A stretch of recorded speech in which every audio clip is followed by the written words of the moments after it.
Question d'assaut. Le podcast par et pour les assos.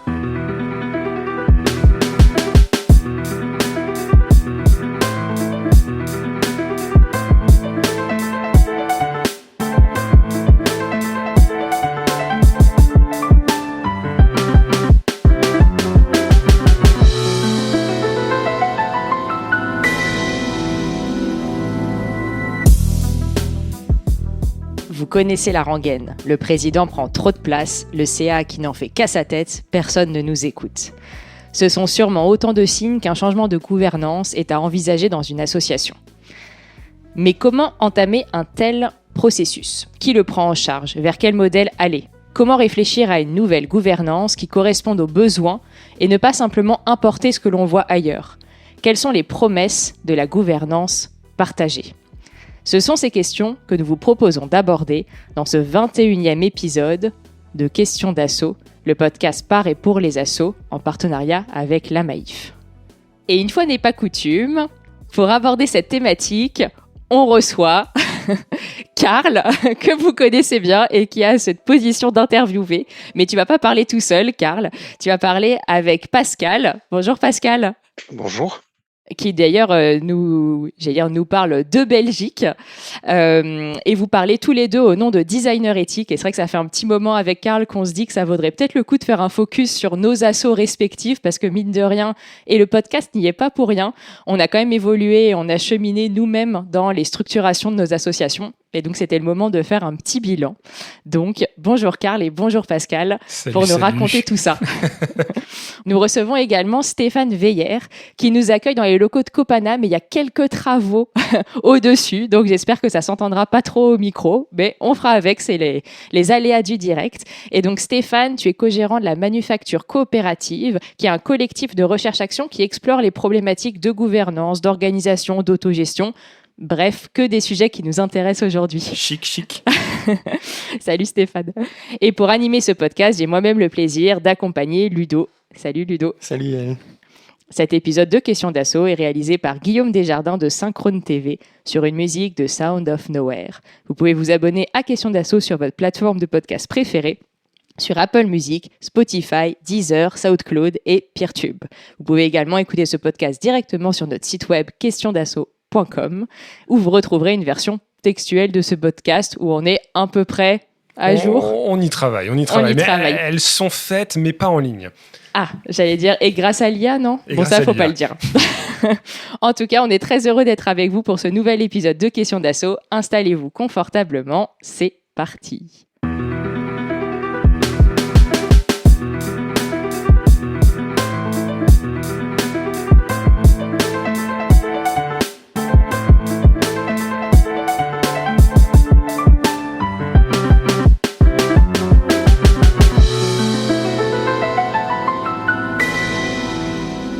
Et nous retrouvons Ludo pour l'édito. Merci Yael et bonjour à toutes et tous. Aujourd'hui, nous allons donc parler de gouvernance partagée.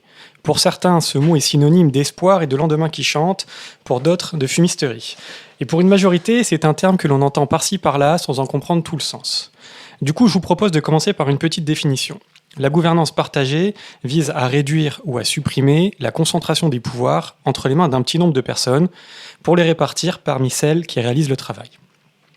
Mais cette définition, elle est un peu large, un peu floue et même un peu fourre-tout. D'un côté, nous allons retrouver les entreprises libérées et les entreprises opales qui restent très hiérarchisées, éventuellement, et qui vont souvent se donner des airs d'horizontalité alors qu'elles invisibilisent les rapports hiérarchiques. Que ça soit par des méthodes managériales, comme par exemple l'agilité, ou des méthodes plus complexes de délibération, comme parfois, par exemple, l'holacratie, comme ça a été chez, par exemple, Decathlon. En donnant plus d'autonomie opérationnelle aux salariés, l'objectif est en fait d'en augmenter l'efficacité et l'investissement. En somme, une forme renouvelée d'auto-exploitation, si on en revient à Maurice Joyeux, dont je parlais dans un des épisodes précédents. Nous penserons aussi à la démocratie participative et ses nombreuses récupérations, que ce soit la mise en place par des collectivités ou par l'État, comme le fiasco prévisible de la Convention citoyenne pour le climat, et qui fut riche en discussions, en participation et en intelligence collective, mais qui, privé de moyens délibératifs et exécutifs, ne put rien changer à rien. Mais c'est aussi récupéré plus à droite, par exemple. Il y a un site qui s'appelle Démocratie participative et qui est un des fleuron de l'extrême droite sur Internet, et donc ouvertement raciste, antisémite et homophobe, etc. Tout le reste, la collection. De l'autre côté du spectre, heureusement, nous trouvons des initiatives qui tentent réellement de répartir le pouvoir en leur sein et qui pourraient, sous certaines conditions, se rapprocher d'une forme pré-autogestionnaire. Et dans la mêlée, on trouvera des propositions très formalisées ou codées. C'est le cas, par exemple, de la sociocratie. Et vous en avez sûrement déjà entendu parler. Et si j'en parle là aujourd'hui, c'est parce que les designers éthiques s'en sont largement inspirés, mais ont pris aussi certaines libertés qu'on verra tout à l'heure. Alors, la sociocratie, c'est quoi ? Juste quelques mots, on en reparlera dans l'épisode. C'est, en fait, votre organisation, elle va se structurer en groupes qui s'appellent en général cercles. Ils sont souvent thématiques ou par projet. Et chaque groupe possède une grande autonomie d'action, à condition, enfin en tout cas dans la limite du fait que leurs actions vont toucher au domaine d'un autre cercle. Donc, auquel cas, si un autre cercle est impliqué dans les décisions que vous allez prendre, il faut l'impliquer cet autre cercle. Et donc pour cela, chaque cercle envoie des personnes représentantes dans les autres cercles, qu'on peut appeler liens. Les décisions se prennent généralement au consentement, c'est-à-dire quand personne n'estime qu'elles peuvent nuire à ce qui est déjà entrepris dans le collectif. Les élections, elles, se font sans candidat. Donc voilà pour les grandes lignes à peu près. Si vous voulez en savoir plus, Internet vous tend les bras. Bien qu'à ce propos, un petit avertissement me semble utile. Le principal promoteur en France de la sociocratie est le mouvement Colibri, via l'Université du Nou. Il propose des formations, des supports numériques et même un MOOC, gouvernance partagée. Et donc, il me semblait utile de vous signaler tout de même que ce mouvement est très marqué, même dans ses formations, par ce qu'on appelle une religion contemporaine ou la spiritualité contemporaine New Age. Et par exemple, ils en font le bilan eux-mêmes. L'Université du Nou, pour leur 10e anniversaire, ils ont fait un sondage auprès de leurs différents participants et participantes. Et 30% des personnes formées déclarent qu'un frein concret à l'application de ce qu'ils ont appris en formation, c'est que le contenu serait, et là je cite, trop New Age. Donc voilà, c'est à vous de voir si c'est la source que vous voulez privilégier. En tout cas, il y a plein d'autres sources. On en reparlera aussi tout à l'heure. Designers éthiques se sont inspirés d'une autre organisation. Du coup, ça serait quand même intéressant de voir sur d'en discute de qu'est-ce qu'on entend par New Age et là, qu'est-ce qui est mis derrière. Tu vois, ouais. Je suis curieuse. Bon, je ne sais pas si on aura le temps de beaucoup développer. Notamment, d'ailleurs, il y a un podcast, par ailleurs. Moi, je fais la pub pour... Non, c'est pas pour la concurrence, ça n'a rien à voir. Bon, pour des alliés peut-être, qui s'appelle MetaChoc, qui est sûrement connu par plein d'auditeurs et auditrices, et qui aborde un tas de thématiques sur le sujet.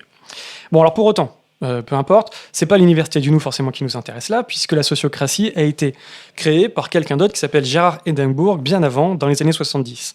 Et l'intention de départ, c'était notamment de limiter les tensions dans les organisations en mettant principalement en œuvre des décisions qui sont consensuelles. Depuis, la sociocratie elle a été étudiée et quelques limites ont été pointées. Premièrement, les hiérarchies préexistantes peuvent perdurer au travers d'une hiérarchie des cercles. Et notamment, souvent, c'est plus ou moins déguisé. Des fois, c'est très frontalement revendiqué avec un cercle de pilotage ou un cercle d'administration. Et parfois, c'est plus subtil, c'est en réalité, ils se sont rendus compte, les chercheurs qui ont étudié la sociocratie, que en réalité, les cercles qui gèrent l'argent, le budget, vont se retrouver évidemment mobilisés dans plein de décisions, et donc dans plein de cercles, ils vont intervenir, et en fait, c'est eux qui mettent la plupart des vétos, et qui prennent la plus grande part dans les décisions en réalité. Voilà, en tout cas, ça, ceci dit, c'est pas contre le modèle, puisque le modèle a été prévu pour calquer. Vous avez un fonctionnement classique hiérarchique, on peut le décalquer vers un modèle sociocratique en cercle, sans que ça ne change grand-chose finalement à la hiérarchie. Voilà, c'est une possibilité. D'où le fait tout à l'heure que l'holacratie est utilisée chez Decathlon, par exemple, qui est assez proche. Voilà, donc c'est pas forcément un modèle qui remet en cause les relations de pouvoir. Et d'ailleurs, Christian Proust, un auteur qui a écrit « Oser s'impliquer pour transformer la démocratie », analysera que les personnes partisanes, par exemple, de l'élection sans candidat, ne sont en réalité pas tellement contre le pouvoir, mais contre le combat pour celui-ci. Et donc les frictions qui vont avec. Une autre limite, que je cite rapidement avant de conclure, c'est que des fois, avec le temps, la participation elle va rebaisser. Elle a une tendance à monter, et puis en fin de compte, ça peut s'essouffler parce que les réunions, des fois, sont trop fréquentes ou trop longues, les prises de décision. Et donc, on se rend compte que finalement, les personnes actrices, vont s'impliquer de moins en moins dans les prises de décision. Alors, pour conclure, comment ça se passe chez les designers éthiques ? Quelles ont été les raisons d'un changement de gouvernance ? Comment celle-ci s'est opérée ? Pourquoi cette inspiration et pas une autre? Quels effets sur les relations de pouvoir entre les membres? Quels effets sur leur mobilisation et leur autonomie? Mais aussi sur l'ambiance au sein du collectif. Autant de questions donc que nous allons creuser avec Pascal et Karl, dès à présent. Rebonjour. Et merci beaucoup Ludo pour ce premier aperçu. Je pense que ça pose ça ouvre pas mal de champs là, de questions. Et avant qu'on rentre direct dans le vif du sujet, je vous propose de faire l'exercice de la carte d'identité. Donc Karl, tu vas voir ce que ça fait de la subir, la carte d'identité. Et Pascal aussi. Donc merci à tous les deux d'être là. Et pour commencer, en fait, c'est assez simple la carte d'identité. C'est savoir qu'est-ce que vous faites à Designer Éthique. Parce que c'est vrai que tu en mets des petites graines dans le podcast comme ça, mais au moins ça peut permettre de le dire plus précisément. Est-ce que, Pascal, tu veux te lancer dans qu'est-ce qu'on fait à Designer Éthique ? Alors oui, donc Designer Éthique, c'est donc une association de recherche-action sur le numérique et plus particulièrement sur les pratiques de design. Donc notre raison d'être, il part d'un souhait qui est de voir advenir un numérique émancipateur, durable et désirable. Donc c'est un vaste programme et qui pose beaucoup de questions, à la fois pour les individus, pour la société et pour l'environnement. Donc on travaille aussi sur les impacts environnementaux du numérique. Donc la cible entre guillemets, ce sont les professionnels de la conception, donc du design numérique.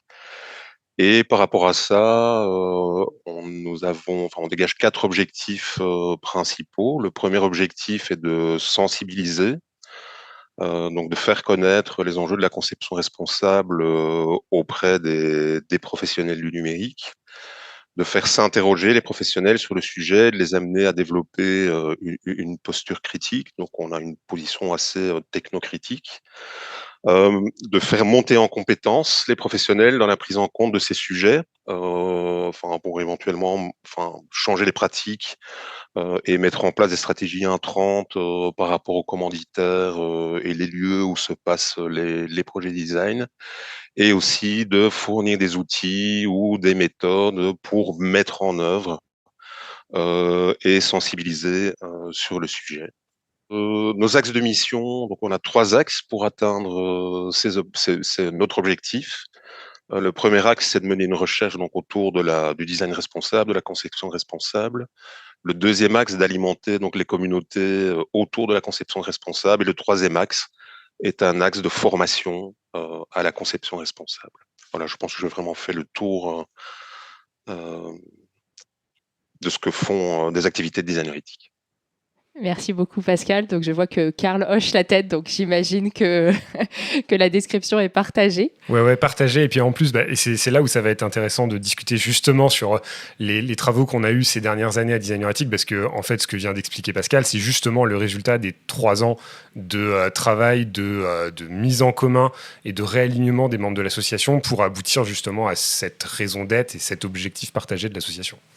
Je reformule pour être sûr d'avoir bien compris. C'est plus un réseau qu'autre chose, mais avec une activité économique, notamment de formation, c'est ça ? Alors, ce qui fait très bien le lien avec la deuxième question, qui est comment vous êtes financé. Hein. Ah. Et là, je peux prendre la main sur les questions de financement de l'association. Comment est-ce qu'on est financé ? Alors en fait, Pascal le disait, on a 3 grandes activités qui vont être la formation, l'événementiel, qu'on qualifie comme étant les communautés, mais qui en fait d'un point de vue économique relèvent de l'événementiel, et les pratiques de recherche. Ça représente à peu près chacune de ces activités un tiers de notre budget, 30%, 33%. En ce qui concerne la recherche, on est principalement financé par subventions. Donc des subventions de fonctionnement assez larges qui nous sont octroyées par des composantes de l'État, que ce soit la Caisse des dépôts, que ce soit l'ADEME, ce genre de choses. Des subventions plus spécifiques sur des projets de recherche par l'ANR ou ce genre de choses. Donc là, c'est vraiment un financement qui est quasi 100% public. Ce qui relève de la formation, par contre, c'est de la prestation de services. De fait, on est en train de devenir organisme Calliope. C'est un des gros sujets du moment dans l'association. Et donc là, on vend nos formations à des professionnels du numérique, notamment des designers qui veulent se former. Et ensuite, on a donc une dernière activité d'événementiel qui, là, est partagée à 50% sur du mécénat, qu'il soit public ou privé. Alors, subvention en fait ou mécénat classique, et 50% de billetterie des événements que l'on organise. Et tout ça, alors on a une croissance économique. Je sais que dans le monde des assos, on a toujours du mal avec ces mots-là, mais le fait est qu'on a eu une forte croissance du modèle économique de l'association ces dernières années, puisque il y a encore 2 ou 3 ans, on avait un budget à peu près de 40 000 euros par an. Cette année, on devrait atteindre les 450 000 euros de budget annuel. Et les prévisions budgétaires de l'asso, c'est qu'on devrait être sur 700 à 800 000 euros de budget d'ici 2 ou 3 ans. Si on regarde les projets en fait, qui sont déjà initiés, qui vont assez probablement atterrir. Et du coup, avec ce que tu dis, et pour rebondir sur la question de Pascal, un petit sujet sur la lucrativité de l'asso. Alors oui, un gros sujet même sur la lucrativité de l'asso, puisque nous, on a fait le choix, notamment au fur et à mesure des épisodes de Questions d'Asso, puisque Questions d'Asso permet d'aider l'asso à travailler sur ces questions-là. On a fait le choix il y a 1 an et demi de renoncer à notre statut d'intérêt général, ce qui nous permet d'être complètement lucratif et donc d'avoir une activité économique qui est similaire à celle d'une entreprise, d'une société privée capitalistique classique. Et notamment, ça, c'est un choix qu'on a fait lorsqu'on a commencé à faire de la formation, puisque, par définition, en fait, on est concurrentiel d'autres structures de formation sur les mêmes champs que nous. Et donc, le choix qui a été fait, parce que la formation, à un moment donné de la vie de l'asso, c'était peut-être 50% de nos revenus. Le choix qui a été fait, c'est de, justement, devenir à but lucratif au sens fiscal du terme. Et du coup, ça fait bien le lien avec la dernière question que de toute façon, on va dérouler dans tout le reste de l'épisode, mais qui est les choix d'organisation et même, mais peut-être qu'on le garde pour après, le choix des statuts qu'on peut quand même se poser là en t'écoutant. Alors, est-ce que tu peux revenir très rapidement peut-être vous pouvez revenir très rapidement sur les grands principes d'orga, et de toute façon, on aura le temps de les redévelopper après. Est-ce que tu veux le faire, Pascal ? Les principes de l'organisation, tels qu'ils existent aujourd'hui après le travail sur les statuts, donc c'est vraiment une gouvernance qui est basée sur l'horizontalité. Donc nous sommes aujourd'hui 13 ou 14 adhérents, 13 je pense. Et les gros choix qui ont été faits en termes de gouvernance, c'est d'une part de s'organiser en cercle, donc ça c'est vraiment quelque chose qui vient de la sociocratie, même si je n'aime pas le mot. Donc le mot sociocratie, hein. Donc une organisation par cercle autonome, qui sont des cercles interdépendants, des cercles qui sont calqués sur soit des processus ou les fonctions majeures de l'organisation ou des projets qui sont en cours. Le choix numéro 2 que nous avons fait, c'est d'avoir des adhérents qui sont égaux en termes de prise de décision et cooptés. Donc ça, c'est aussi un choix assez important. Et le troisième choix, c'est de mettre en place des prises de décision par consentement. Donc c'est un peu l'idée, tout le monde ne dit pas oui, mais personne ne dit non. Et qui vont être dépendants de l'importance de la décision, selon qu'on se situe dans une position de décision stratégique, de coordination ou opérationnelle, et on essaie de prendre évidemment les décisions au plus près des parties concernées et avec les gens qui seront le plus impactés aussi par la prise de décision. Donc voilà, en gros, je pense le fonctionnement actuel. Top, merci Pascal. Est-ce que tu peux juste rappeler combien il y a de salariés ? Parce que là, tu as dit qu'il y avait à peu près une dizaine d'adhérents, si je ne me trompe pas. Alors, sur les 14 adhérents, je pense qu'il y a 1, 2... On a 2 salariés actuellement, ce qui correspond à 1,5 ETP. Alors, en fait, on a une salariée historique qui est Anne, qui est salariée, historique à l'échelle de l'asso, c'est-à-dire depuis 2 ans et demi. On a un salarié, donc elle est à mi-temps, on a un peu moins d'un mi-temps, mais à peu près. On a un nouveau salarié depuis quelques semaines qui est Thomas Thibault, qui donc est aussi assez présent dans les communautés qui nous entourent à travers le projet qu'il porte, Limite Numérique. Et effectivement, alors Thomas, lui, n'est pas adhérent pour le moment de l'association. Il est juste salarié, et Anne, elle est salariée et adhérente. Et effectivement, on était 13 adhérents jusqu'à il y a quelques semaines. Et là, on a une adhérente qui vient démissionner. Donc pour l'instant, on est 12 avec potentiellement 3 ou 4 personnes qui vont rentrer prochainement dans le cercle des adhérents. Merci beaucoup à tous les deux pour ce premier tour d'aperçu. Ludo, je te laisse prendre la main pour la première partie. Ok, super. Et donc, première partie, je vous propose qu'on discute de d'où vous êtes parti et pourquoi vous avez eu le besoin de changer de gouvernance à un moment donné. Donc d'abord, de quelle gouvernance vous aviez auparavant dans l'association? Ouais. Et alors, je vais faire le vieux de l'association. En fait, Designer Éthique, donc on s'est créé en 2016-2017. Au départ, on était 3 étudiants en master avec Jérémy et Thibaut. Et quand on crée l'association, on fait le choix d'une sorte de gouvernance sociocratique, mais qui disait pas son nom à l'époque, qui n'était pas pensée comme ça, où en fait, on était tous les 3 égaux dans l'association, puisqu'on était les seuls adhérents. On n'avait pas de système d'adhérents. On était tous les 3 égaux, et donc on partageait le titre de coprésident de l'association. Ça a duré 2 ans à peu près, 1 an et demi, 2 ans. C'est le moment, alors peut-être que aussi pour expliquer l'histoire de l'asso, en fait l'asso, elle se créait à la base pour porter ce qui est encore un de nos principaux projets dans l'asso, qui est notre événement qui s'appelle Ethics by Design, qu'on organise tous les 2 ans. Et en fait, Ethics by Design, on commence à l'organiser quand on est étudiant en master, la première édition, et on a besoin à un moment donné d'une structure juridique pour le porter, et donc on crée une asso. Et en fait, l'asso, c'est un peu le dernier truc dont on s'occupe à ce moment-là. On écrit des statuts à l'arrache, et Jérémy dit pourquoi est-ce qu'on serait pas tous égaux dans l'association? Et d'accord, faisons des statuts, on est tous égaux dans l'association. On est 3, on est coprésident, tout le monde se fait tout dans l'asso, parce qu'en fait, finalement, l'asso avait pas tellement d'importance. Ce qui comptait, c'était l'événement. En fait, on n'avait même pas forcément l'intention de porter l'association au-delà de la première édition de l'événement. On s'était dit, on verra au bout de 6 mois ce qu'on en fait, peut-être qu'on la dissolvera. Et en fait, on l'a gardé. Bon. Et donc, on a cette association, on est 3, on partage les statuts de coprésident. Et donc, on décide de continuer l'association après la première édition de Ethics by Design, ce qui nous amène, en fait, à développer d'autres activités. Donc, il y a des gens qui commencent à graviter autour de l'association. On commence à organiser des petits événements. Donc, il y a des personnes qui sont plus ou moins récurrentes, etc. Et pendant 2 ans, en fait, ces personnes ne vont pas avoir de rôle dans la gouvernance, même dans l'association de manière générale, puisqu'elles ne peuvent pas adhérer, en fait. Et que ça crée une sorte de scission assez importante entre d'un côté les 3 fondateurs que sont Jérémy, moi et Thibaut, et de l'autre côté le reste des adhérents. D'autant plus que assez vite Thibaut, vas-y, ouais. Ouais, et peut-être pour repréciser, là quand tu dis qu'il y a des personnes qui gravitent, tu peux peut-être dire comment elles gravitaient. Vous avez un Slack, il y avait un truc qui faisait que ça faisait aussi quelque chose, on avait l'impression que vous étiez genre 2000. Alors pas au début, et en fait, non, un peu quand même. Au début, effectivement, ça prend assez vite la forme du Slack. En fait, je pense que dans les 2 premières années, il y a une 20-30 de personnes qui gravitent autour de l'asso, mais qui effectivement n'ont pas de statut. Ça passe effectivement par notre Slack, ça passe par les apéros qu'on organise. On était beaucoup plus focalisés sur Lyon et Paris au départ.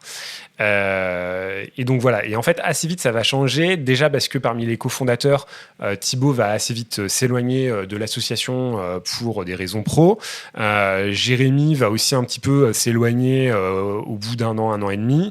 Et puis Amélie qui arrive, qui est une des premières membres actifs, adhérentes actives de l'association. Et en fait, au bout d'1 an et demi, après la 2e édition de notre événement Ethics by Design, on fait le choix.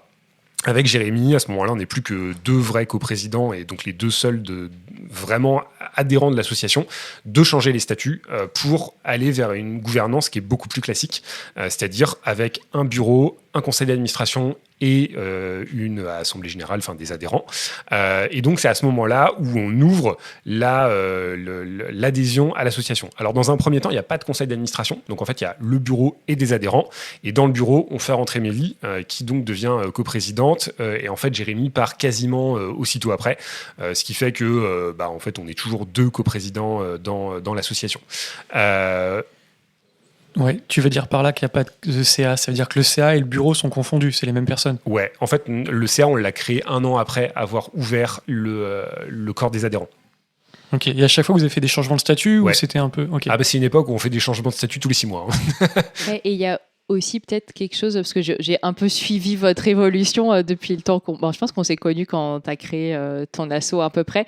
Il y avait aussi quelque chose, que tu l'as dit, c'était structuré autour d'Ethics by Design, donc de l'événement, et ce qui fait qu'il y avait toujours des comités ad hoc. Je pense que vous n'aviez pas de CA, mais en même temps, il y avait des conseils scientifiques, par exemple, qui suivaient les éditions. Donc, en fait, il y avait un espèce aussi de mélange entre stratégie, réflexion sur qu'est-ce qu'on entend par numérique éthique, éthique du numérique, etc. Et je pense que ça vous nourrissait. Enfin, il y avait quelque chose. En fait, vous aviez plein de comitologie, même si c'était pas le CA et c'était pas clairement des instances de décision. Enfin, je sais pas, mais d'un point de vue extérieur, c'est comme ça que je le voyais. Effectivement, ça c'est quelque chose qui est assez vrai.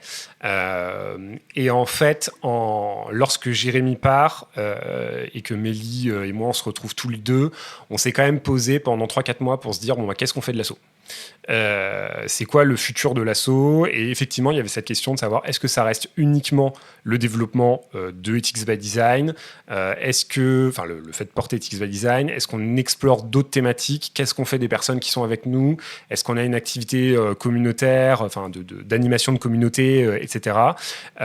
Et c'est à ce moment-là qu'on fait le choix de devenir, alors ce qu'on a longtemps dit, c'est-à-dire être une asso de recherche-action, d'avoir une activité de plus de recherche, de continuer à porter l'événement et d'essayer d'avoir un impact sur la façon dont les professionnels du numérique agissent dans leurs organisations.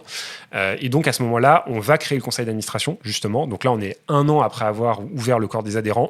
On crée le conseil d'administration et on le crée dans une optique de dire toutes les personnes qui sont à peu près actives dans la structure, on leur permet d'avoir un endroit, alors pas tellement où ils vont pouvoir participer à la décision, parce qu'à la base, c'est pas tellement ça l'objectif, c'est surtout d'avoir un endroit où elles vont pouvoir voir ce qui se fait dans toute l'asso. Parce qu'une critique qui remonte très très vite de toutes les personnes qui sont dans l'asso, c'est de dire en fait on ne voit pas ce que font les autres. Parce que justement, il y a plein de petits comités, comme tu dis Yael, qui gravitent autour de nous deux, Mélie et moi, mais en fait, personne n'a une vision globale comme nous on l'a. Et donc le rôle du conseil d'administration, au départ, c'est ça. À ce moment-là de la vie de l'asso, on a encore gardé un truc assez... Enfin, ça devient un truc assez bizarre, mais c'est donc gardé de la précédente version des statuts. C'est que Mélie et moi, on est tous les deux coprésidents à vie, injartable, il n'y a pas de système d'élection. En fait, on est vraiment dictateur à vie, quoi.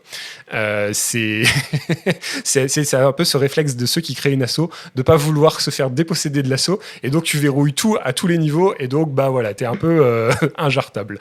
Et en fait, à partir du moment où on a ce système-là qui est en place, c'est-à-dire de conseil d'administration qui n'a pas pour objectif de vraiment prendre part aux décisions au départ et de binôme à la tête de l'asso qui a tous les pouvoirs, de fait, ça se passe pas forcément très très bien au niveau du premier conseil d'administration qui est mis en place par l'association, au sens où on va avoir beaucoup de turnover, des personnes qui savent pas vraiment pourquoi elles sont là, qui n'arrivent pas à se saisir des enjeux de l'association, et en fait on patine, je pense que le principal point c'est qu'on a beaucoup de turnover, pas forcément des gens qui partent en claquant la porte, mais par contre des gens qui se désinvestissent, qui se démobilisent, et donc assez vite, je ne sais pas si c'est Mélie et moi qui vraiment avons cette idée enfin Mélie plus que moi au début c'est sûr, de se dire qu'il faut faire évoluer les choses, mais assez vite effectivement les adhérents de l'association les membres du conseil d'administration vont nous demander de faire quelque chose, et c'est à ce moment-là où on fait appel à roulement de tambour,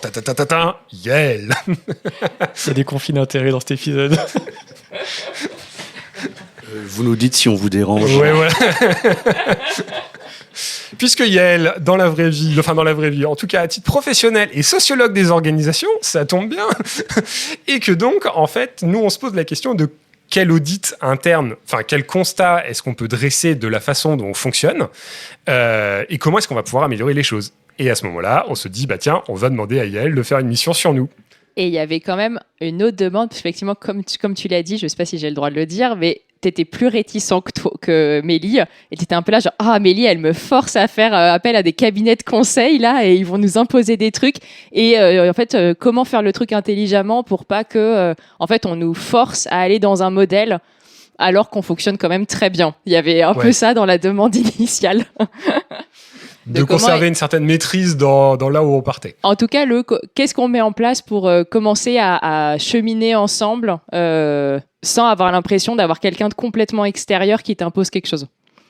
Donc j'avais ce rôle un petit peu délicat de intérieur, pas intérieur, parce que je faisais pas partie de l'asso, mais beaucoup de gens dans l'asso me connaissaient. Pour commencer à initier quelque chose. Et donc à ce moment-là, effectivement, donc on missionne Yael et Morgane, qui faisait partie du collectif BAM à l'époque, Morgane Chevalier, pour faire une mission où en fait vous allez aller interroger, je sais plus, c'était une dizaine de membres de l'assaut, à peu près. C'était même tous, puisque vous étiez, comme tu disais, entre 10 et 15. Ouais. Donc, Et donc ces membres de l'assaut, alors je sais pas, est-ce que c'est toi qui fais les grandes conclusions que vous tirez parce qu'en fait Yael, quand elle nous fait le débrief de cette session, elle nous dit vous allez mettre 1 mois à le digérer, nous on a mis 2 ans 2 ans de travail pour reprendre tout ce qui est ressorti de l'audit. Alors néanmoins, si je peux me permettre de faire un instant pub pour Yael, c'est utile de faire ce genre d'audit,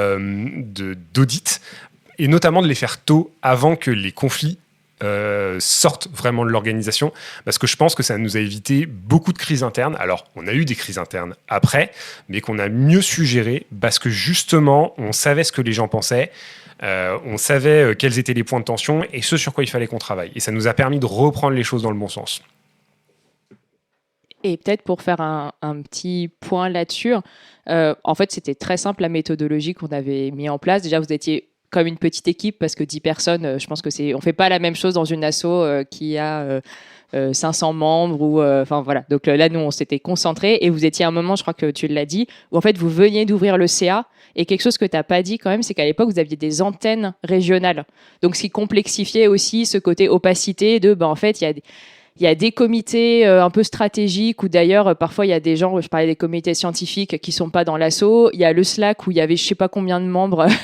Moi, ça me semblait énorme. Donc, peut-être que c'était pas des milliers, mais au moins des centaines, ça c'est sûr, qui pour le coup participaient pas à la vie de l'assaut. Il y avait au moins dans 4 régions des espèces de mini designers éthiques là, qui se mettaient en place. Et effectivement, il y avait un enjeu de, on va dire, et ce qui était marrant, c'est qu'au début, quand vous aviez mis en place le CA, moi, tel que vous me l'aviez présenté, et dont je me souviens, c'était quand même en 2021, donc ça date un peu, hein, peut-être que je réécris, mais il y avait cette idée de dire, en fait, on va valoriser les membres actifs, et en gros, on va les valoriser en leur donnant un statut au CA.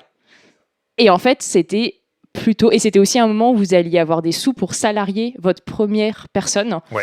Et donc, il y avait cette question aussi de qui est-ce que vous allez salarier, pour quel type d'activité.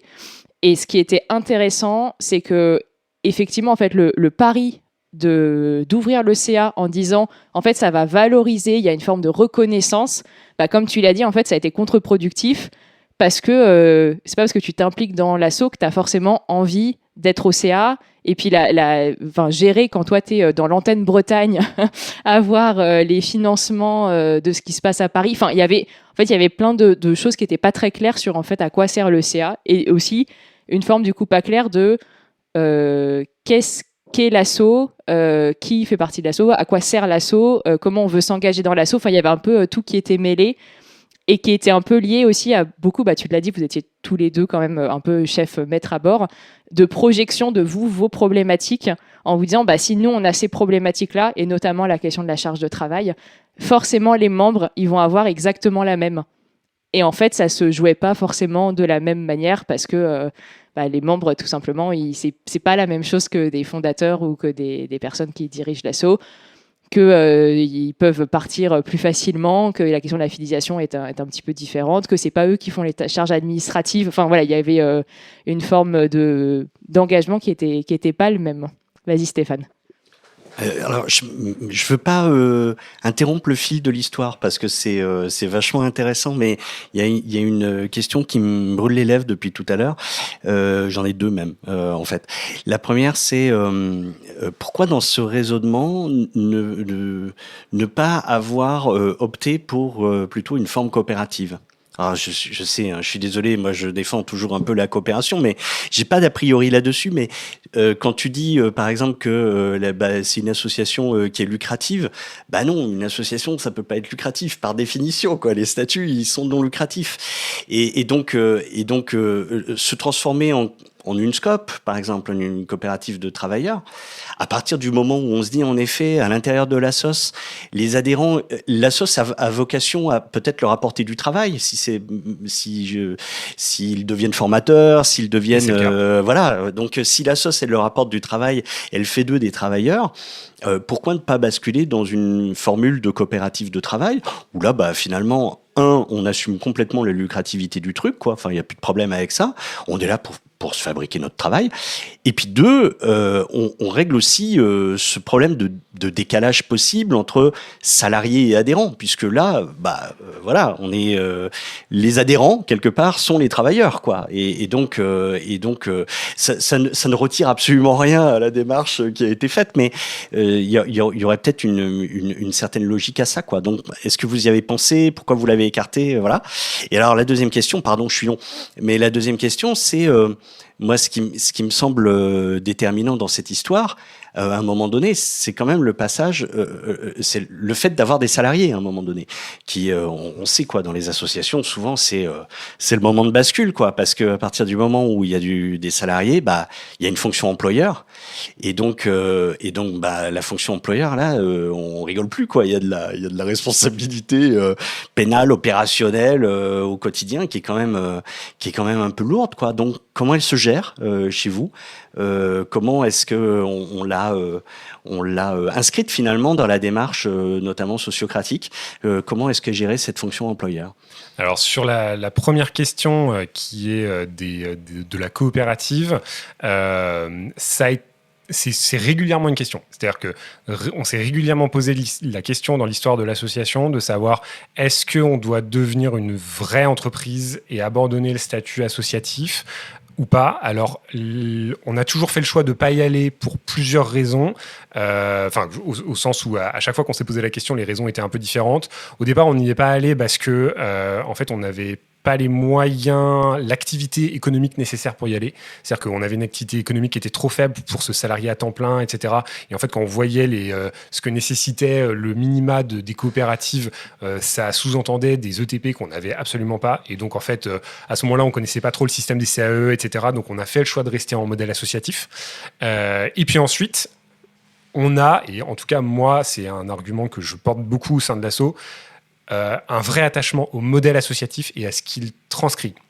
Et donc, quand je disais qu'on est à but lucratif, en fait, on est à but lucratif d'un point de vue fiscal, c'est-à-dire qu'on est fiscalisé comme une entreprise. Par contre, on reste une association au sens où il n'y a pas de redistribution du bénéfice. On a vraiment cette idée qu'on travaille dans un système acapitaliste. Je ne sais pas si on peut dire...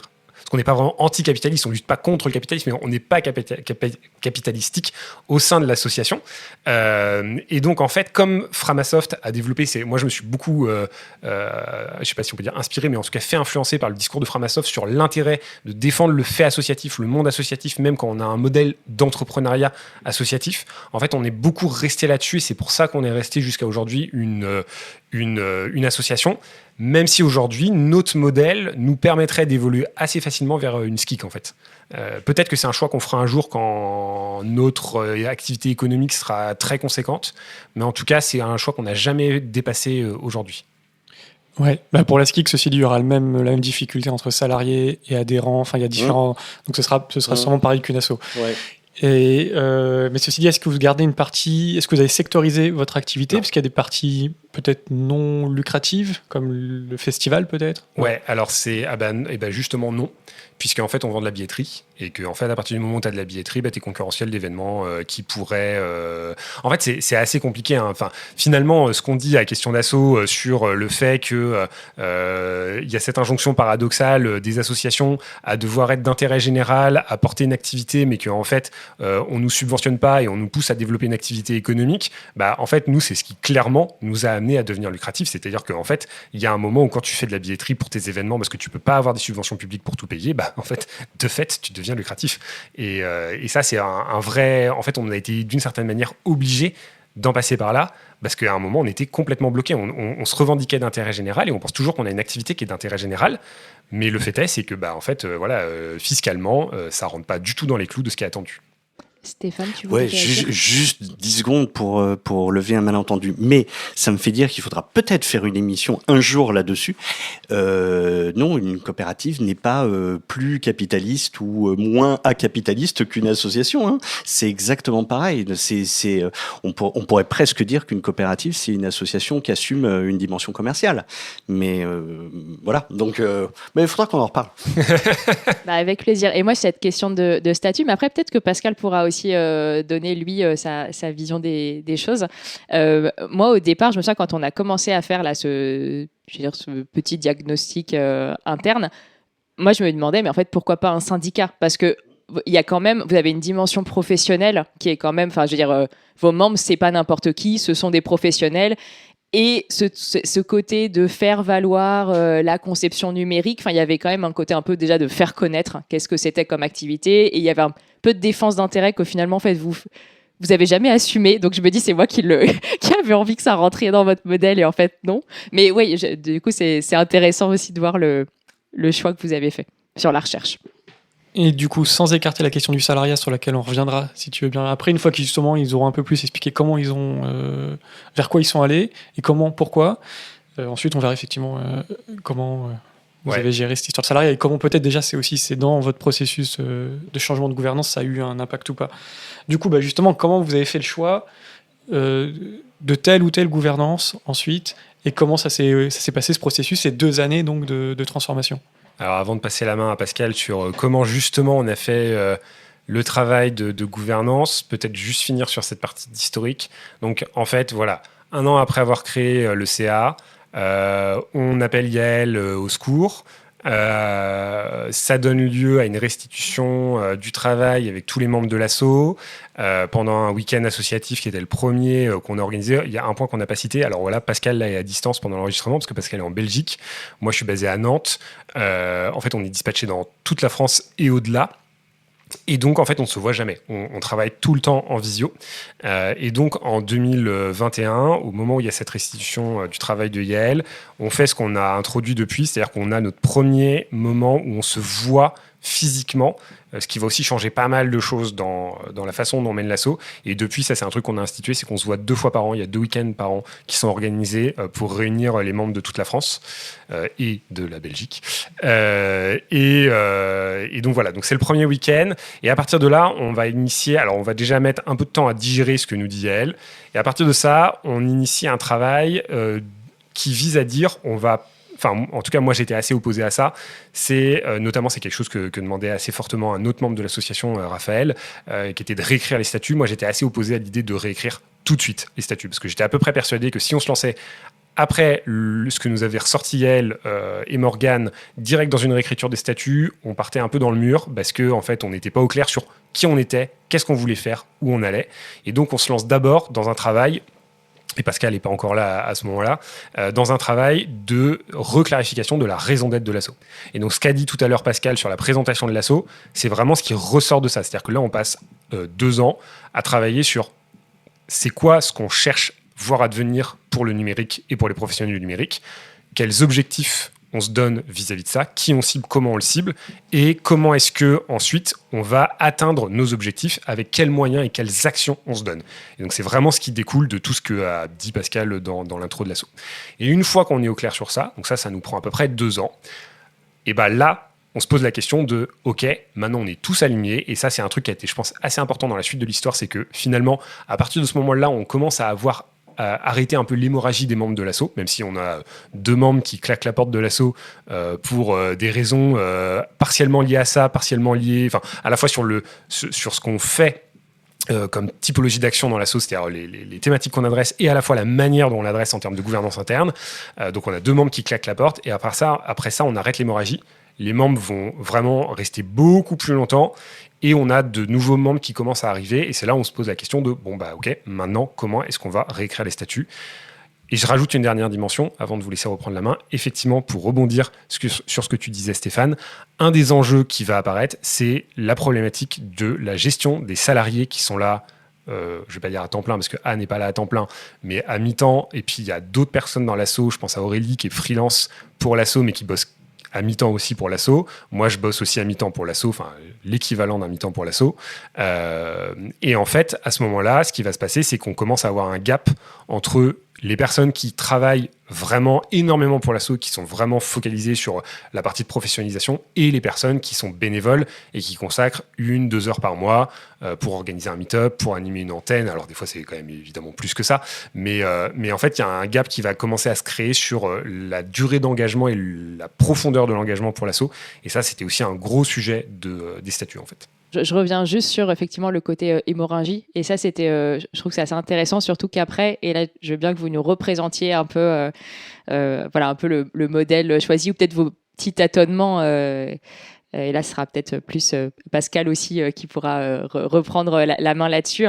C'est vrai que ce qui était hyper intéressant donc en 2021, c'est qu'en fait il y avait des visions de l'asso très très différentes, et donc on voit bien que là, dans ce cadre-là, partir direct sur quelque chose qui aurait été du consensus, en fait, c'était pas possible, parce qu'il y avait des choix vraiment des choix d'activité, de vision qui étaient et des choix en fait stratégiques qui étaient vraiment un peu diamétralement opposés. Donc, je trouve que c'est intéressant là ce que tu viens de dire, en fait à un moment on a fait le choix, et c'était un choix qui du coup n'était pas consensuel et qui a permis en tout cas de stabiliser quelque chose. Ouais. Et du coup, Pascal, est-ce que tu veux nous expliquer un peu comment s'est fait le processus, les tâtonnements, etc., vers le choix plus ou moins de la sociocratie? Ok, donc moi, pour clarifier, donc moi, je suis arrivé en 2022 lors d'une de ces fameuses journées associatives où on s'est rassemblés dans un tiers-lieu, donc ici à Bruxelles, à partir duquel je travaille. Et en 2023, donc ce travail de refonte des statuts a commencé, donc à partir du travail qui avait été fait par Yael. Et sur une allocation ouverte des rôles, comment on fonctionne en sociocratie. Donc, on a commencé à écrire ces statuts à 10 mains. Donc, Anne, Mélie et Karl, et Raphaël et moi. Et on s'est donc, on s'est dit, faisons table rase. Et voilà, donc on s'est rassemblés de manière assez régulière en système de visioconférence, en repartant un peu d'une page blanche et en s'inspirant d'autres associations, enfin moi étant assez actif dans le milieu associatif bruxellois. Donc je dirais qu'il y a trois exemples qui nous ont inspirés. C'est d'une part un travail d'intervision qui s'est fait ici à Bruxelles sur une matrice de prise de décision, un travail d'intervision d'un certain nombre d'acteurs de l'économie sociale et solidaire à Bruxelles. On s'est inspiré de la fondation Marius Jacob, qui elle, pour le coup, est complètement en autogestion. Donc la fondation Marius Jacob, c'est un outil financier collectif et autogéré, qui soutient des résistances, des alternatives et des luttes sur le territoire bruxellois. Et dans lequel les tâches sont complètement réparties entre différents groupes de travail. Il y a des assemblées, donc c'est une logique assemblée dans laquelle se fixent les orientations stratégiques et politiques. Financièrement, c'est différent de design éthique, puisque on mutualise en fait un pourcentage de nos revenus pour ceux qui travaillent de 1 à 2% pour financer ces bourses qui aident les luttes. Et puis on va chercher aussi des dons qui sont plus ponctuels ou des legs. Donc pour revenir à la matrice, on est vraiment reparti en fait d'une analyse en disant oui, mais quels sont les niveaux de participation, qu'est-ce que ça nécessite. Et la première élément qui nous paraissait important, c'était l'information, enfin être informé sur ce qui se passe. Donc Karl en parlait tout à l'heure. C'est vrai que c'était relativement obscur dans la manière dont ça fonctionnait. C'était difficile d'avoir une vue d'ensemble. Donc ça, c'est un premier élément de la matrice. Il y a un autre élément qui est la consultation. Demander l'avis, consulter, etc. Le troisième qui est la concertation et le quatrième donc qui est la codécision. Alors pour revenir tout à l'heure sur les choix qui ont été faits, donc on est donc maintenant organisé par cercle pour coller à la réalité du fonctionnement. En fait, c'est un petit peu reparti de l'existant. Enfin, en tout cas de mon côté, la sociocratie, l'holocratie, c'est pas vraiment quelque chose que je connais et enfin, je trouve ça des mots un petit peu compliqués, enfin qui m'énervent un peu en fait. Je préfère dire voilà, on fonctionne en gouvernance partagée en mode cercle, restons simples. Donc, comme je disais, le choix 2, c'était vraiment d'avoir des adhérents égaux et cooptés. Le choix 3, de prendre des décisions par consentement qui vont être dépendants de l'importance de la décision.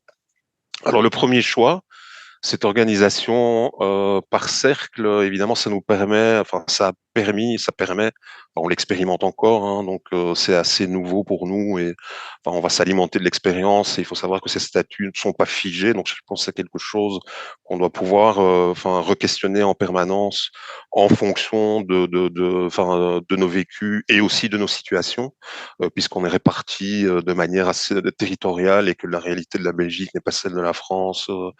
Donc voilà, mais ça c'est plutôt le futur. Mais donc ça permet d'être assez souple et de ne pas nécessiter d'avoir l'intégralité du groupe pour agir, en tout cas sur des aspects opérationnels. Est-ce que ce fonctionnement par cercle, vous l'avez préféré parce qu'il correspondait peut-être déjà au fonctionnement par comité qui était préexistant dans l'association ou pas du tout? De mon point de vue, oui. Enfin, je pense que c'est pas quelque chose qu'on est allé chercher dans la sociocratie. On est vraiment parti de ce qui se passait en fait avec ces comités, etc. Et en disant ben voilà, enfin repartons de ça. Et les cercles viennent de là. Enfin, de mon point de vue en tout cas. Je sais pas si ça répond à la question. Ouais, ok. Donc ce fonctionnement en cercle, donc ça collait donc comme je disais à la réalité du fonctionnement, donc ça permet de gérer des capacités variables d'engagement entre celles qui consacrent quelques heures et celles qui pour lequel il s'agit d'une activité professionnelle. Et à l'intérieur de chaque cercle, donc l'organisation est assez libre avec la nécessité d'informer, donc c'est cet élément d'information, le reste des membres de l'avancée des travaux. Donc, une fois par mois, on a une mensuelle où on se retrouve au moins avec un lien par cercle pour se mettre au courant les uns les autres de l'avancée des travaux à l'intérieur de chaque cercle. Donc chaque cercle a donc une facilitatrice aussi qui a le rôle de faire vivre les cercles. Donc il y a un rôle de facilitateur, facilitatrice à l'intérieur des cercles. Est-ce que tu peux donner des exemples de cercles? Alors, des exemples de cercles, on a des cercles qui sont plutôt des cercles orientés projet. Donc, il y a un travail qui se fait notamment sur l'éco-conception numérique. Donc, c'est un cercle. Il y a un cercle de travail sur l'intelligence artificielle. Il y a un cercle sur les dark patterns et le design de l'attention. On a aussi un cercle de coordination. Voilà des exemples de cercles. Donc ça correspond soit à des activités de recherche ou soit à des activités qui sont récurrentes, intercercles en fait, notamment ces cercles de coordination. Et pardon, du coup, j'en profite pour mieux comprendre le fonctionnement par cercle. Comment on entre et comment on sort des cercles? Alors pour rentrer, pour sortir d'un cercle, soit c'est une allocation ouverte des rôles, et en général ça part d'une envie, quoi. Donc je pense que c'est quelque chose qui se fait aujourd'hui, en tout cas de manière assez spontanée. Tout le monde peut rentrer dans un cercle. En tout cas, tous les adhérents, membres actifs, peuvent entrer dans un cercle. Ça peut être aussi des membres du cercle qui font appel à des ressources, enfin, de nouveau un drôle de mot, à des personnes extérieures, à des personnes amies qui vont rentrer dans le cercle. Enfin, comme un cercle pourrait faire appel aussi à une compétence particulière qui n'existerait pas et duquel on aurait besoin à un moment donné par rapport au travail du cercle. Donc voilà, c'est un peu pour moi l'entrée dans un cercle au niveau des adhérents. Tout le monde peut rentrer dans un cercle. Il n'y a pas vraiment de conditions. Les rôles qui sont tenus à l'intérieur du cercle, soit sont des rôles ouverts, et puis si personne ne prend le rôle, ça peut être une élection sans candidat. Et dans l'idéal, les facilitateurs, enfin il y a un certain nombre de rôles à l'intérieur des cercles qui ne doivent pas être tenus par la même personne pendant toute la durée de vie du cercle. Donc il y a des rôles qui peuvent être interchangeables, mais voilà, les cercles fonctionnent comme ça. Pour enchaîner sur les autres éléments de votre gouvernance, du coup, les modalités de prise de décision, donc tu as dit vite fait élection sans candidat par exemple pour nommer des gens à des postes, et le consentement, ça c'est venu comment du coup ? Le consentement, je pense que c'est venu assez spontanément. Si je peux reprendre la parole sur ça, le consentement, c'est venu en fait. Alors, c'était déjà présent dans nos précédents statuts, même si on ne l'appliquait pas vraiment. C'est quelque chose qui tenait notamment beaucoup à cœur à Raphaël, qui était aussi un des membres importants dans la réécriture des statuts. Et en fait, le consentement, c'était un peu un point de départ qui visait à dire que, à partir du moment où tu veux pas de hiérarchie, il faut quand même que tous les membres y soient d'accord. Alors plus précisément, c'est pas un système de consensus, c'est-à-dire qu'on ne demande pas à ce que tout le monde dise oui, on demande à ce que personne dise non. Et le personne dise non, c'est notamment qu'on peut évoquer, enfin en tout cas faire ressurgir des objections qui peuvent être liées par exemple à la raison d'être de l'association, à la mise en danger de l'image de l'association, etc. On a eu un exemple il y a quelques jours, très concret. Et ça, en fait, c'est assez intéressant parce que d'ailleurs, avec Ludo, on a préparé l'épisode avant et on n'avait pas cet exemple. Le fait qu'on a publié une tribune de l'association appelant à voter contre l'extrême droite puisque donc là on enregistre l'épisode, vous ne le savez pas, nous ne savons pas ce que sera le futur du gouvernement en France, mais donc nous on est à 3 jours du second tour des législatives, et donc on a publié une tribune il y a quelques jours pour dire qu'on s'opposait à l'arrivée de l'extrême droite en France, et la grande question c'était de savoir est-ce que on appelait à voter ou pas pour le nouveau Front populaire. Et donc, là, pour le coup, on était assez divisés entre nous. Et donc, cette question du consentement, elle a été un peu, justement, à mon sens, c'était un peu le premier cas où en fait, on l'a vraiment utilisé, où on a vraiment eu un débat sur est-ce qu'on doit ou pas le faire. Finalement, qui s'est assez facilement tranché, puisque la grande majorité des membres ont penché du côté de ne pas appeler à voter pour le nouveau Front populaire, mais à rester dans une posture de lutte contre l'extrême droite. Mais finalement, c'est le premier moment dans la vie de l'asso où on a dû, alors pas forcément reciter les statuts, puisqu'on n'en est pas arrivé au point de dire oui, mais les statuts disent que, mais en tout cas où cet exercice du consentement s'est vraiment tangibilisé dans une décision concrète. Et de ce que vous avez présenté jusqu'à maintenant, il y a une différence que je trouve notable par rapport au truc un peu de la classique de la sociocratie. Il y a quelque chose qui vous démarque vraiment, c'est le système de lien que vous n'avez pas forcément récupéré, c'est-à-dire ces personnes qui sont à la fois dans un cercle et qui vont aussi dans un autre cercle, et comme ça qui peuvent un peu alerter sur il y a une décision qui se prend là et en fait qui concerne tel autre cercle. Mais donc vous avez à la place un autre système qui fait un peu ce truc-là, si j'ai bien compris, c'est les niveaux stratégiques, enfin différents niveaux de décision qui permettent de néanmoins prendre en compte, tiens, est-ce qu'il faut alerter d'autres gens ou pas ? C'est ça ? Alors, je pense que là, c'est assez intéressant de revenir un petit peu sur cette matrice et quelles sont les dimensions de prise d'une décision en fonction des décisions stratégiques, coordination et opérationnelles. Donc, lorsque des décisions stratégiques sont prises, donc ils vont modifier fortement les objectifs qu'essaie d'atteindre l'association. Donc, la décision stratégique ne se passe pas au niveau de l'échelon du cercle, elle ne se passe pas au niveau de l'échelon du cercle de coordination. Donc, tous les adhérents codécident et la communauté est informée. Au niveau des décisions de coordination, donc ça ne se passe pas non plus au niveau de l'échelon du cercle. En tout cas, l'échelon du cercle, ça se passe au niveau de l'échelon du cercle de coordination, donc qui va codécider. Les adhérents sont concertés et la communauté est informée. Et l'opérationnel, là, il y a des codécisions qui sont prises à l'échelon du cercle. Le cercle de coordination peut être concerté, les adhérents sont consultés et la communauté est informé. Après, je pense que les décisions qui sont prises à l'intérieur des cercles, elles sont discutées au moment de ces mensuels. Et là, c'est quand même un endroit où, lorsqu'il y a vraiment des décisions importantes à prendre, elles sont mises sur la table et discutées collectivement à l'échelon de tous les adhérents. Moi, je trouve ça, c'est passionnant et évidemment, c'est toujours intéressant de toute façon quand on se lance dans ce type de réflexion dans une organisation associative ou autre, hein, d'ailleurs. Mais moi, j'aime bien ta posture, Pascal, et la manière avec laquelle tu présentes les choses, et notamment ce recul sur les outils en tant que tels. Parce que la sociocratie, l'holacratie et compagnie, tout ça, c'est finalement des outils. Et il y a souvent un piège, c'est de prendre des outils sur l'étagère, la grande étagère des outils, et avoir l'obsession de les utiliser tels qu'ils sont pensés, théorisés.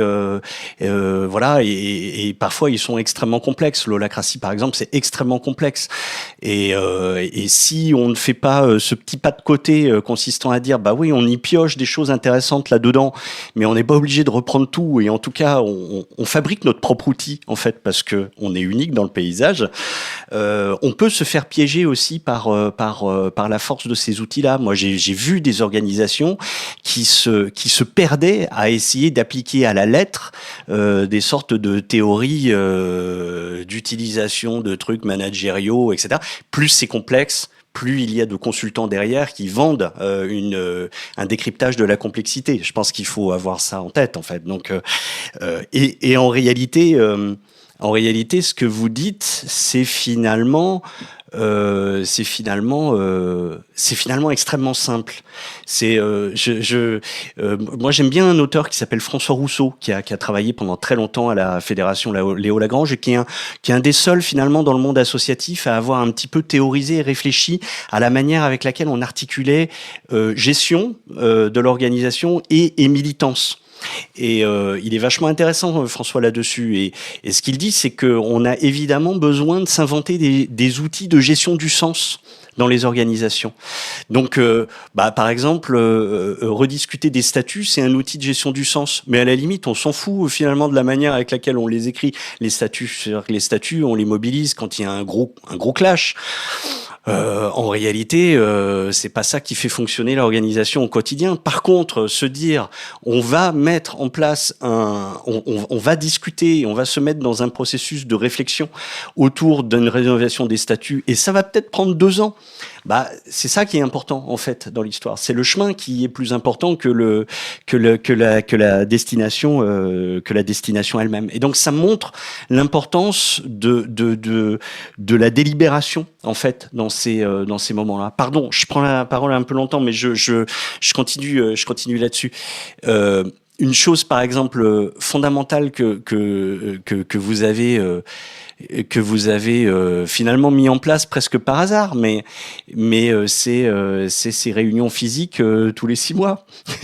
Et en réalité, c'est peut-être le truc le plus important. C'est-à-dire que les statuts, on peut les écrire comme on veut, mais en réalité, le fait de se dire tous les 6 mois, on se retrouve et on passe du temps ensemble, on a de la connivence, on boit des coups, on mange ensemble, et on discute de tout et de rien. En fait, c'est le truc le plus important en fait pour que ça marche en réalité. C'est ces moments de rencontres physiques, et peut-être aussi le fait de se dire le sujet de l'organisation et de la gouvernance en tant que tel, c'est un sujet qu'on continue à interroger. Il n'est pas figé. Voilà, il est en cours depuis longtemps. On le remet sans arrêt sur le tapis, etc., etc. Et ça, c'est sans doute le truc le plus important, parce qu'en fait, c'est une question qui ne s'arrête jamais, parce que l'association, elle vit, il y a des nouveaux, etc. Donc, on est perpétuellement obligé de remettre ça sur le tapis, non pas pour changer les choses, mais pour les réinterroger et pour recréer de la délibération autour de ces questions. Oh là là, il y a du bruit ici. Et c'est précisément, je pense, pour ça qu'on s'appelle designer éthique. L'éthique n'étant pas le bien, mais le chemin qui cherche à faire mieux. Et donc, justement, c'est pour ça qu'on interroge aussi finalement ces modèles-là. Et bien, du coup, peut-être on va revenir aussi à la question de Stéphane tout à l'heure sur le salariat. Est-ce que dans votre processus, c'est posé la question de mais là-dedans, est-ce que ça va pas être chiant pour les salariés ou au contraire, qu'est-ce qui est facilitant pour les salariés? Je peux commencer à répondre. Et je peux en profiter pour coupler la question. Du coup, pardon, je reviens sur ce truc de cercle, parce que comme vous le décriviez, et d'ailleurs, merci beaucoup Stéphane là, pour ton développement sur les outils qui donnent du sens. Je trouve que c'est hyper intéressant. Moi, d'un point de vue extérieur, ça m'a l'air méga chronophage. Du coup, c'est pour ça que je le lie à la question du coup de salariés, bénévoles et du coup c'est-à-dire si vous avez que, j'ai compris, une dizaine d'adhérents avec pour le moment un salarié et demi, que par contre j'ai l'impression qu'il y a 40 milliards de cercles. Alors j'imagine pas, mais on va dire une dizaine de cercles, ce qui est quand même déjà une trentaine de cercles, donc ce qui est déjà pas mal. Et là, on n'a pas encore parlé de l'administratif, du financier et ça les inclut. Et de tous ces trucs-là, ok. Du coup, ouais, concrètement, comment... Alors, parce que si tout le monde... Enfin, moi, le seul truc qui me fait toujours un peu... comment on dit, les warnings, quand on parle de ces types de modèles, c'est le côté un peu organique de tout le monde peut rentrer comme il veut, tout le monde peut dire dont je ne suis pas d'accord ou oui, je suis d'accord. Et du coup, peut-être, est-ce que vous avez des points de vigilance là-dessus ou juste concrètement, est-ce que vous avez un peu de recul sur est-ce qu'il y a une personne qui est dans les 30 cercles et il y a des gens qui sont que dans un seul cercle et du coup, vous voyez, c'est en fait cette dynamique informelle qui doit, j'imagine, exister. Je ne sais pas si vous avez... Oui, évidemment que c'est organique. Et du coup, pardon, et la place des salariés là-dedans, bien sûr. Évidemment que c'est organique parce que, en fait, sur les aspects administratifs de l'asso, c'est principalement moi qui m'en occupe. Donc ça veut dire qu'effectivement, par exemple, le cercle compta, finance, budget... T'es tout seul. Je ne sais pas si je suis tout seul, mais effectivement, c'est moi qui le fais. Après, nous, on a fait le choix de professionnaliser ces aspects-là. Donc en fait, ça veut dire que ce n'est pas forcément que du bénévolat. Et donc, ça sous-entend aussi que c'est des charges de travail qui sont rémunérées et que c'est pas forcément une souffrance. Parce que effectivement, un point qu'on n'a pas dit, c'est que le week-end où tu étais venu, Yael, il y a 3 ans, quand on fait le bilan à la fin du week-end de tout ce qu'il faudrait qu'on fasse et des modifications qu'il faudrait qu'on ait dans l'asso, et qu'on pose, Mélie et moi, la question aux autres membres de l'association, mais en leur disant de manière assez cash, oui, mais alors concrètement, est-ce que vous voulez faire toute cette partie d'animation de la vie et de l'administration de l'association? Globalement, la réponse, c'est non. Donc en fait, ça pose la question de comment est-ce qu'on va vers un fonctionnement plus démocratique, plus horizontal, tout en ayant une administration de l'association qui soit en fait toujours faite par les mêmes personnes. Et moi, ça me dérange pas de le faire. J'ai toujours dit que j'aimais bien faire ça dans l'asso, tous ces aspects de budget, etc. Mais en fait, ça sous-entend qu'on a trouvé un autre modèle qui est que en fait, on rémunère ceux qui le font pour le travail fait et en fait, on sort ça de la gouvernance. Après, donc, finalement, on n'a pas vraiment de personnes qui sont dans les 30 cercles maintenant. En tout cas, c'est plus vraiment le cas. Il y a des personnes comme Mélie, moi, qui sont dans énormément de cercles. Mais je pense qu'aujourd'hui, moi, je suis dans la moitié des cercles. Mais c'est ce qui fait aussi que j'y passe un mi-temps en fait, parce qu'effectivement on fait énormément de travail de coordination. Quand on dit travail de coordination, ça sous-entend informer les gens, dire il y a un tel qui porte tel projet, est-ce que ça t'intéresserait de pas participer, etc. Tu veux dire? T'es pas rémunéré toi pour ton mi-temps? Alors je suis partiellement rémunéré, c'est un sujet qui est en cours de discussion pour cette année. J'ai été rémunéré à un moment. En fait, je suis un peu, moi et Mélie, on est un peu les deux derniers à être rémunérés. C'est un peu bizarre, mais en fait, on se rémunère quand on a le budget de se rémunérer pour faire le reste. Maintenant que le modèle économique de l'association évolue, c'est aussi plus facile de se rémunérer parce que, voilà, justement, ces frais de fonctionnement de l'asso, en fait, on les incorpore plus facilement dans les projets qu'on les incorporait avant. Qu'est-ce qu'on disait? Pardon, ouais. Non, on va enchaîner. Et puis il y avait le salariat aussi. Ouais, la place des salariés. En fait, on a une place des salariés alors qui est un peu qui est différente selon les salariés. On n'a pas de système simple. On a une salariée qui est adhérente Anne et qui donc, elle est très très autonome. Finalement, elle prend ses décisions seule. Par exemple, un cas qu'on est en train de se poser aujourd'hui parce qu'on est en train de salarier Thomas, c'est la gestion des congés. Ça fait 2 ans que Anne est salariée, ça fait 2 ans qu'elle pose ses congés comme elle veut. En fait, il n'y a pas de contrôle hiérarchique fort de ce qu'elle fait, même si dans les faits, elle ne peut pas complètement faire n'importe quoi. Et donc, c'est bien pour ça qu'elle reste salariée, parce qu'en fait, ses supérieurs, son employeur, reste le corps des adhérents et elle est minoritaire dans le corps des adhérents, donc elle ne peut pas faire n'importe quoi et dire je double mon salaire si j'ai envie, en fait. Donc, de ce point de vue-là, il y a quand même une notion hiérarchique, mais elle est extrêmement autonome. Thomas, qui est pas encore adhérent, il est beaucoup moins autonome que Anne. Alors, dans la réalité des faits, il gère son emploi de la façon dont il l'entend. Mais pour le moment, il n'a pas encore cette latitude de décision qu'a Anne dans s'investir dans les projets dans lesquels elle veut s'investir, ne pas aller là où elle n'a pas envie d'aller, etc. Finalement, on a un système où, je ne sais pas si on a le droit de le dire, comment on peut le dire, etc. Mais le système de salariat interne, c'est une sorte de freelance stable. C'est-à-dire qu'en fait, tu as un freelance où tu es payé tous les mois, mais tu as la quasi même latitude d'action qu'un freelance de l'asso qui peut décider ou pas de s'investir dans un projet. C'est juste qu'en fait le mode de rémunération est différent. Mais donc, je te vois hausser des sourcils. Il y a quand même le temps, non, j'imagine. Alors finalement, le temps passé, oui et non. C'est-à-dire que on calcule pas nécessairement précisément les heures de travail passées par les salariés de l'asso. Moi, je demande à Anne de effectivement monitorer suffisamment son temps pour dire que si jamais on a des contrôles de l'URSSAF, etc., on peut montrer qu'elle est bien salariée de l'asso, qu'elle a bien une activité récurrente, qu'elle travaille bien au quotidien pour l'asso, qu'elle a des missions qui sont fixes, qui sont données, etc. Et ça, c'est le cas. Mais après, on n'oblige pas Anne à aller s'investir dans un projet où elle n'a pas envie de s'investir, au même titre qu'un freelance de l'asso n'est pas obligé d'aller faire une action qu'il n'a pas envie de faire. Et ça, c'est une décision qui est plus, pour moi, une décision de gouvernance qu'une décision d'employeur, en fait. Tu veux rebondir, Pascal ? Non, j'approuve complètement. En revanche, Stéphane, tu voulais réagir ? Ouais, parce que... alors, c'est rigolo parce que plusieurs fois, en fait, dans la conversation, on parle de l'horizontalité, comme s'il y avait une sorte d'obsession à ce qu'il y ait une horizontalité, je sais pas, dans la prise de décision. Tout le monde prend des décisions, voilà.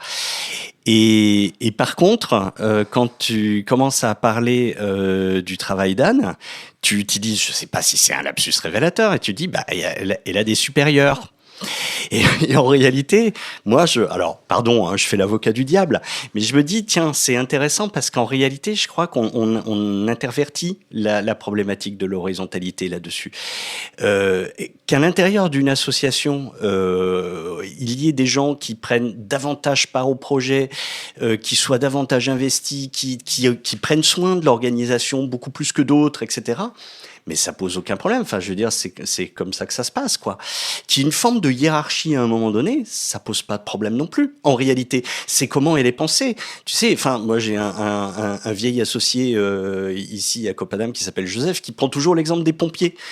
Oui, quand tu vas éteindre un feu avec une troupe de pompiers, t'as intérêt à avoir une hiérarchie. Sinon, tu fais sacrément des conneries, quoi. Donc, la question, c'est pas de savoir s'il y a une hiérarchie ou s'il y en a pas. C'est comment elle est discutée, comment elle est mise en œuvre, comment est-ce qu'elle est mise en œuvre et rediscutée. Voilà, et quel mandat, pour combien de temps, etc. Pourquoi faire, quelle responsabilité.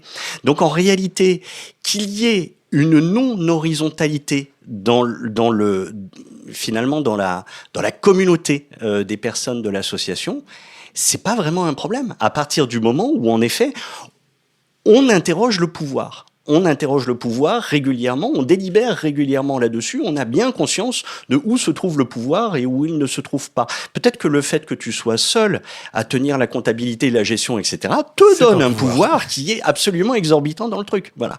En revanche, quand on est dans l'ordre du travail, moi je crois qu'il y aurait quelque chose de vraiment intéressant dans la plupart des associations, à vraiment se poser, à faire de la fonction employeur un enjeu collectif et qui est, tu vois, quand tu poses la question, est-ce que ça relève de la gouvernance ou de la fonction employeur? Moi, je pense que on loupe quelque chose dans les associations et aussi dans les coopératives, dans les mutuelles. Vraiment là-dedans, on tombe tous dans le piège. On a tendance à reproduire les bons vieux schémas finalement managériaux ou à vouloir les nier complètement. Et en les niant complètement, en fait, on a tendance à faire n'importe quoi. On ferait mieux d'essayer de réfléchir à comment est-ce qu'on le fait de manière conforme à ce que l'on est et à nos principes. Voilà. Et donc, en réalité, la fonction employeur, c'est peut-être une fonction de gouvernance. On a peut-être intérêt à réfléchir collectivement à comment est-ce qu'on gère la fonction employeur et donc le salariat à l'intérieur de notre organisation. On a peur de l'URSSAF un peu quand même. Pardon ? On a peur de l'URSSAF quand même un peu. Ouais, c'est un peu... Oui, c'est ce que je veux dire, parce qu'en fait, cet épisode vient juste après un précédent épisode où précisément le modèle qui était présenté, c'était comment est-ce qu'on fait de l'autogestion quand on a des salariés. Et du coup, comment, quand les salariés prennent part aux instances de décision.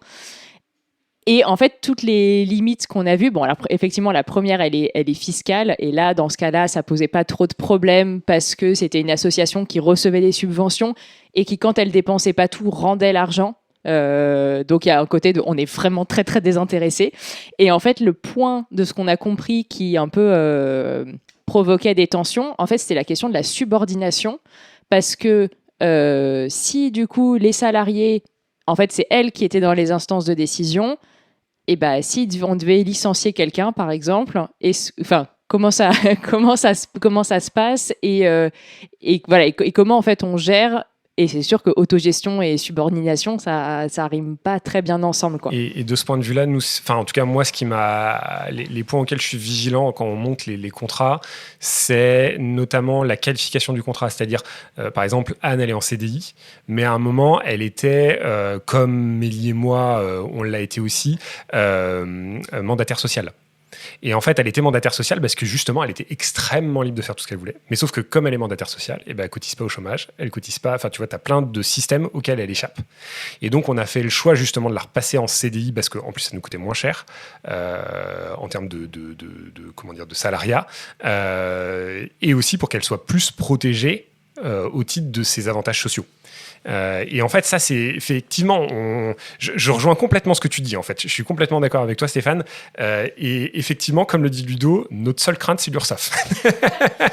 C'est comment le jour où on se fait contrôler. En fait, justement, en gérant les finances de l'asso, je mets volontairement de l'argent de côté chaque année en me disant un jour on va être contrôlé par l'URSSAF. C'est sûr qu'on va se faire taper dessus pour une raison ou une autre. Je sais pas laquelle ce sera, mais en fait, c'est tellement le bordel dans la réglementation sur les assos et sur ces modèles un peu alternatifs qu'il y a forcément des trucs qu'on fait pas bien. En fait, c'est obligé, quoi. Moi, je suis pas sûr que ça soit l'URSSAF le principal problème. Ah ouais oui. Par contre, la CEDIC, ça peut en être un. Okay. À un moment donné, en effet, pour quelqu'un qui est salarié dans une posture de direction, machin, où la subordination n'est pas claire. Parce que, et c'est précisément ça qu'on a retravaillé, et je pense qu'aujourd'hui, on est assez clair sur ça. Le lien de subordination de Anne s'exprime au sens où, finalement, si elle veut prendre une décision qui la concerne, nos statuts disent explicitement que c'est pas possible. En fait, nos salariés ont le droit de faire ce qu'ils veulent en termes d'action. Par contre, ils n'ont pas le droit de prendre des décisions qui les concernent eux-mêmes. Malheureusement, il nous restait plein de questions. J'en ai plein en rouge là où je me dis c'est dommage qu'on puisse pas en parler. Mais c'est plus ou moins l'heure où on doit conclure. Écoutez, merci beaucoup. Et en plus, ça tombe quand même bien parce que là, cette question un peu d'horizontalité, d'autogestion, on la traite là on la décline avec plein d'organisations différentes. Donc, effectivement, on a eu le planning familial de Seine-Saint-Denis la dernière fois. On va avoir Brin de Paille juste le mois prochain. Donc, je crois que ce sera le mois d'avant pour ceux qui nous écoutent. Alors, le mois d'avant, le mois prochain, bref, en tout cas, c'est quasiment dans les cartons. Donc, je pense que là, il y a dans notre cycle sur l'autogestion et de réflexion, ça va marcher en empilement sur toutes ces briques et ces illustrations. Donc, merci beaucoup Stéphane. Merci beaucoup Pascal et merci beaucoup Karl et merci beaucoup Ludo aussi d'avoir été là pour cet épisode, dans ce nouvel épisode du coup de Questions d'Asso. Mais ça, on le savait, le podcast par et pour les assos. Et surtout, merci à vous de nous avoir écoutés. On espère que cet épisode vous aura été utile et que vous avez pris plaisir à l'écouter. Et si notre discussion, comme d'habitude, a fait écho à des situations que vous avez pu vivre ou que vous vivez ou des questions que vous vous posez, n'hésitez pas à nous écrire à hello@question-asso.com pour qu'on en parle. Et on l'a déjà fait. Et d'ailleurs, Ludo, t'en es un exemple. On a déjà monté des épisodes avec des auditeurs et des auditrices et à partir de là, donc on est preneur aussi de vos conseils ou de vos interrogations ou de vos bonnes idées là-dessus ou de vos doutes. Et pour rappel, en tout cas, n'hésitez pas à nous suivre sur votre plateforme de podcast préférée, SoundCloud, Spotify, Deezer, Apple Music, Peertube, et à nous écouter sur le site directement, à vous abonner sur la newsletter. Bref, toutes les informations sont sur le site web. Cet épisode a été réalisé avec le soutien de la Maïf. Aujourd'hui, c'est Guillaume Desjardins de Synchrone TV qui était à la réalisation. Et la jolie musique que vous allez maintenant entendre est l'œuvre de Sound of Nowhere. Merci de nous avoir écoutés et rendez-vous le mois prochain pour un nouvel épisode de Questions d'Asso.